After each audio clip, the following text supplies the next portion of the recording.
Émotionnel ou rationnel? En accord ou à l'opposé? Les rencontres de l'heure.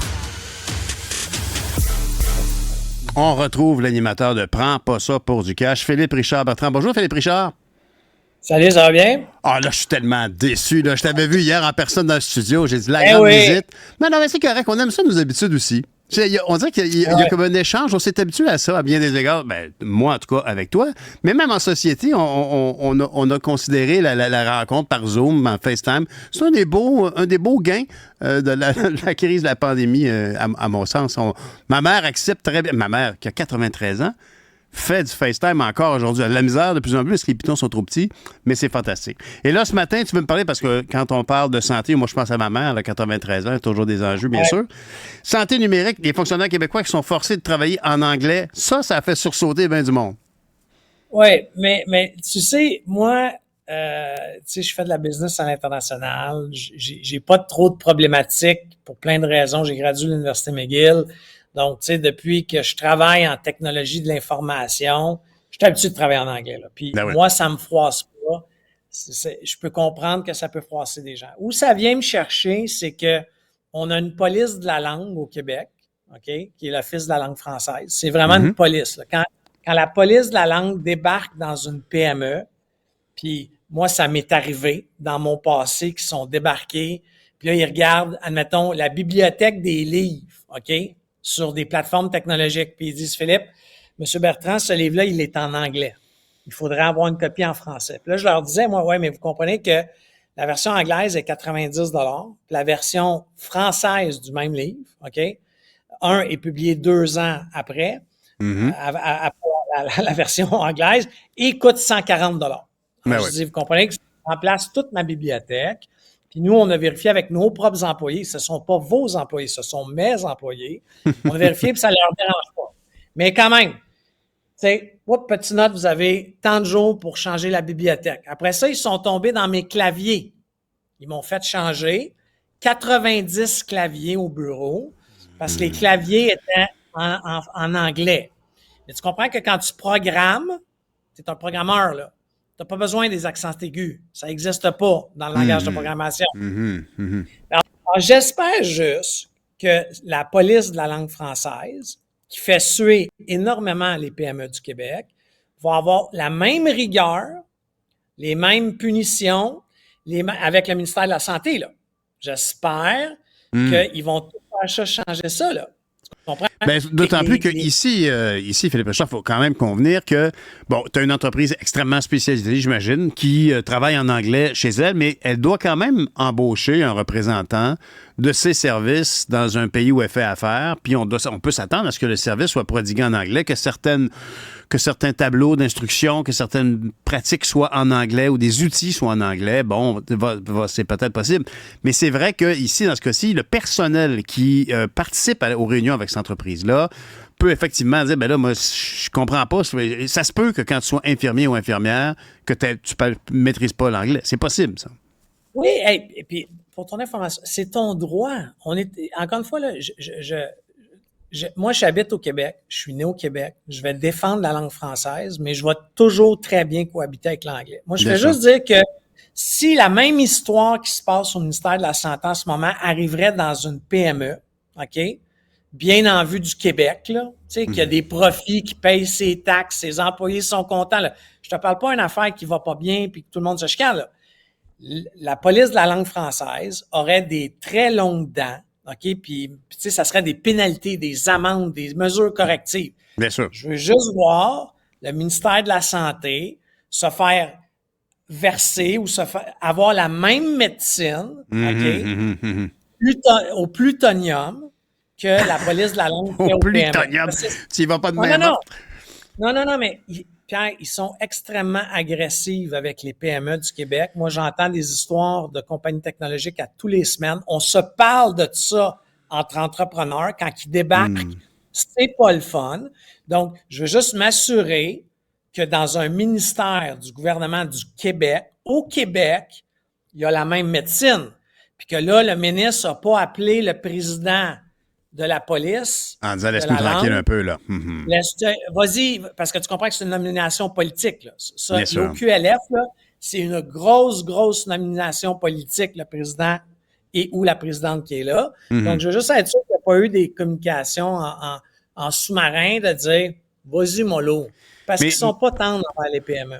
Mais Philippe Richard, on parle souvent de la lourdeur du système public en l'opposant à la souplesse, à l'adaptabilité des entrepreneurs privés comme toi ou comme plein d'autres mondes qui sont dans les chambres de commerce aujourd'hui. Est-ce que tu as l'impression que il y aurait... Moi, personnellement, ce qui m'anime, c'est d'avoir cette impression que tout le monde bouge très lentement. Dans certains secteurs, comme à l'OQLF, on ne s'ajuste pas très rapidement au nouveau paradigme qui change rapidement. On l'a vu avec les questions, tous les dossiers sur le Montréal anglophone, sur le Bonjour Rail, tout ça. Je veux dire, les ressources pour protéger la langue française, les ressources pour favoriser l'utilisation de la langue française. On mentionnait l'autre jour les gens de l'École nationale d'aérotechnique à Saint-Hubert qui sont très fiers d'avoir pratiquement développé un dictionnaire en français d'un paquet de termes extrêmement techniques, extrêmement mécaniques et avec des terminologies françaises. C'est super, mais dans l'ensemble, les plus gros problèmes de recul du français, est-ce qu'il se passe chez les programmeurs qui lisent un livre de référence en anglais chez vous? Je pense pas. Non, bien, pas du tout. Puis encore une fois, tu sais, il faut faire attention. Puis la CAQ a été le gouvernement, là, on va dire les 10 dernières années, qui a investi le plus dans l'OQLF. Dernièrement, je vais dire il y a 7-8 mois, ils ont engagé 15 inspecteurs. Ça, c'est 15 policiers de la langue française qui arpentent les rues, qui débarquent dans les entreprises. Donc, il y a un recul du français. On en est tous conscients. On a chacun un rôle à jouer là-dedans. Moi, je suis très fier de dire que pour mon entreprise, tout est fait au Québec. Tu sais, on a mis beaucoup d'argent. Ça nous coûte plus cher qu'à être ailleurs dans le monde, que notre service à la clientèle est ici, etc. Mais dans mon cas, puis j'ai pas le choix de demander à ce que mes employés, dans certains cas particuliers, soient bilingues. Ouais. Pas 100% de mon équipe, mais ceux qui parlent ou qui interfacent avec nos usagers, nos apprenants ou les clients. Tu sais, je vais donner un exemple. Ou des fournisseurs américains. Tu as peut-être des fournisseurs américains, bien sûr. C'est ça que je te dis. Exactement. Mais encore une fois, ce type d'emploi-là, c'est un prérequis, mais pas l'ensemble de mes opérations. Mm-hmm. Et je comprends qu'il faut faire des efforts. Et moi, je vais continuer comme dirigeant d'une PME du Québec d'investir au Québec en français, mais s'il vous plaît, faites la même médecine partout. Il faut que tout le monde évolue avec les mêmes règles du jeu. Si le ministère de la Santé a un passe-droit, je veux un passe-droit. Tu comprends? Clair. Imagine ceux là, qu'il faut, toutes les compagnies qu'il faut qu'ils changent leur affiche en ce moment à cause de la nouvelle loi. Oui. Si tu vois qu'il y a un passe-droit au ministère de la Santé, moi, je monterai aux barricades. Là. Moi, j'ai pas d'affiche, ça m'affecte pas. Mais pense au Best Buy de ce monde. Best Buy, là, techniquement, la fiche est rendue illégale. Mais il y avait des descriptifs francophones qui étaient déjà là, mais là, il faut qu'ils en rajoutent pour augmenter l'importance du français. Moi, personnellement, je dois dire que peut-être que j'ai comme une sympathie déplacée pour les entrepreneurs et les petites entreprises, mais il est vrai qu'une bannière internationale qui débarque chez nous, c'est légitime de lui demander de s'adapter, puis que, par exemple, l'exemple le plus beau de tous, et depuis longtemps, on se demande comment ça a pu arriver sans qu'on leur torde un bras, c'est les gens de Staples, de Bureau en gros, qui ont choisi, à l'époque, peut-être dans le temps de Renault Dépôt, qui avait peut-être, il me semble que c'était peut-être des intérêts américains à l'époque, mais ils ont choisi de s'appeler Bureau en gros, alors que tous les produits de marque Maison sur les tablettes sont des produits de marque Staples. C'était magnifique et moi, j'y vois un respect de notre société distincte, réellement. Je pense vraiment que de dire, nous, on vend des agrafes, des feuilles, puis des cartables, puis on s'appelle Bureau en gros, mais ils ont choisi de franciser au lieu de faire un descriptif. Best Buy pourrait augmenter. C'est sûr que le ratio en pourcentage, ça peut devenir complexe, parce que si Best Buy doit occuper 30 de l'espace, il va falloir en mettre en maudit des descriptifs.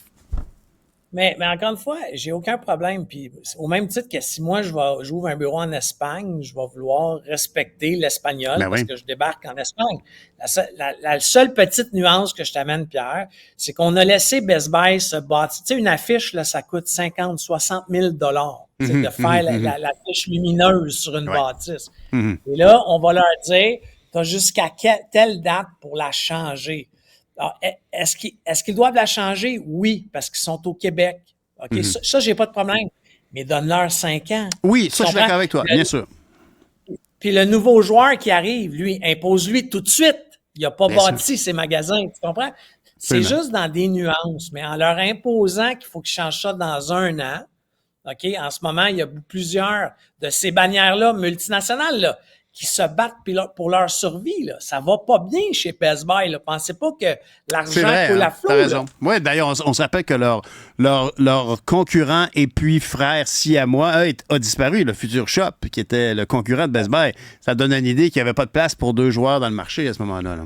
Pas rien que ça. Target, je ne sais pas si tu te rappelles de l'histoire de Target. Target, mais oui. 15 milliards. Après 18 mois, on a décidé de radier 15 milliards. Je fais juste dire, il faut protéger le français, je suis d'accord, mais il faut que tout le monde ait les mêmes règles, tant au gouvernement du Québec, dans les ministères, que la PME. Puis il faudrait donner un petit peu plus de temps à ces bannières-là, qu'elles soient internationales, multinationales, pour changer son affiche. Puis ceux qui débarquent au Québec pour s'implanter en ce moment, bien ça, c'est tout de suite, là. Fais ton affiche correctement. Il n'y a pas de problème avec ça. Absolument. Et tous ces petits commerces, au centre-ville, il y a beaucoup de petits commerces qui ouvrent, puis il n'y a plus personne qui réagit que la personne a acheté sur Amazon un néon qui marque Open. Hey, je m'excuse. Tu vas en acheter un en français, mon petit coco, parce que je n'irai pas acheter mes pétates frites chez vous. 100% d'accord avec toi. Absolument. 100% d'accord avec toi. Tu comprends? Sauf mais que c'est parce si que c'est une ton question de néon, principe.